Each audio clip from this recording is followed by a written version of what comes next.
Let's first take you through the big result from late last night. In five-time champions Brazil failed to win their opening match at the World Cup for the first time in 40 years as they were held to a 1-1 draw by Switzerland in Group E. A lot of expectation around Brazil, as is generally the case at a major tournament, and you really felt like they needed that big, convincing sort of performance at the start of the campaign just to get the fans on their side. The camp perhaps stopped talking about that 7-1 result from 4 years ago.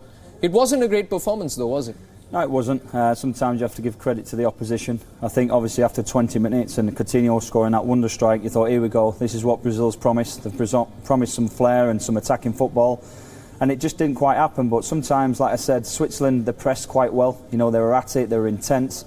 And at the end of the day, they're ranked 6th in the world. They've been ranked lowly now for 3 or 4 years, and everyone's been thinking why they're so low. And I think yesterday they probably showed just why they are ranked 6th, because they're serious contenders to get out of the group. Just to sort of speak about what Switzerland did in this match, because like you mentioned, for 20 minutes Brazil seemed to be going quite well. They had a few early chances. But after that Coutinho goal, the intensity just seemed to drop a little bit, and it wasn't as if Switzerland was sitting back, were they? They had 45% of the ball. Yeah, I mean, they are a possession-based side normally. They're set up with 3 at the back to give them the over numbers in the midfield, if you like, 5 across the middle, so they can outplay people and outnumber people across the middle of the park. They like to keep the ball, so they were never going to keep the ball for the majority of the possession against Brazil, because Brazil is so good. But it just shows, with them having almost 50% of possession, that they are a decent possession-based side, and also off the ball they worked very hard. It was high press, everybody looked energetic, everybody looked fit, and they kept it going for 95 minutes. They didn't take the foot off the pedal once. A lot of spotlight, of course, on Neymar going into this match, coming back from an injury. He was fit enough to start, but couldn't really impose himself on the game, did he? Switzerland did a great job of keeping him quiet. They did, and it was a frustrating night for Neymar. Physically, he's not the strongest. He's quite slight. He's still got to try and add that to his game a little bit. He's not the oldest. But he did get roughed up. 2 or 3 times he was outnumbered. Every time he got the ball, there was 2 or 3 players all over him. Obviously, they were physical. They weren't scared to foul him. Could have maybe got a little bit more protection off the referee with 1 or 2 early bookings. But once the referee lets one go, then obviously the Switzerland players were all over him. I think he was fouled 10 times in the game, which is quite a lot. He was dispossessed 9 times as well, and a lot of that was down to WION in the middle of Switzerland's defence. Was he the standout player for you, even though he was subbed off on 72 minutes? Yeah, I mean, he had a lot of the ball. We know he likes to play on the ball, he likes to come out with it at the back and make combination passes, and he was organising them. But like we said, to lose the ball 9 times, to be fouled 10, obviously adding that up, there's 19 times there, there's a stop of possession. And if we look at the way it was set up, if you like, obviously we knew Brazil were going to be in a 4-3-3 system, if you like. Switzerland were always going to go with 3 at the back.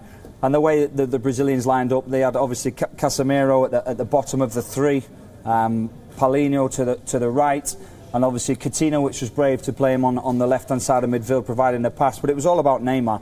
Neymar was the one that was trying to get into these positions. But wherever he roamed in these kind of positions, he got the ball. You would see at times the first defender would go and press him. He would get covered by a covering midfield. And you also had the striker back tackling as well. And many occasions you would see that. And if he managed to maybe possibly skip past one, all of a sudden he was faced by another one. You'd have a centre half coming up, and they really did. You could see it was a game plan. Stop Neymar, they was thinking, and you stop Brazil. And for me, Neymar should have learned a little bit from that. He took the bull by the horns every time. He tried to beat 2 or 3 players where he may have just been able to pop it off early one touch, and they could have recycled the ball out the other side and maybe got an overload. So I think he needs to learn a bit. It's not all about him. He's in a team, and sometimes if teams are going to double up, treble up, then just give it to somebody else and let us do some damage elsewhere, because sometimes you have to sacrifice yourself. Gabriel Jesus obviously has had a great season for Manchester City coming into this World Cup. He struggled to get involved in this game, didn't he? Had very few touches, had to sort of move deep a lot to try and get the ball. Yeah, and I think that was also, collective part of Neymar keeping hold of the ball. Jesus is fantastic. If we look at him in these kind of positions, Jesus is really good at running down the sides of the centre halves. He's very fast.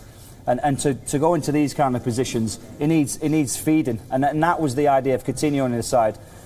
When Jesus makes these kind of runs, Coutinho is the one that's supposed to get onto the ball and the one that's supposed to provide the long passes for Jesus, whether it's a long one down the side and looking for his run. But like I say, because the ball went into Neymar so many times, he was neglected a little bit and they didn't play to his strengths. Okay, just one final thought, and this is on the equalizing goal from Switzerland.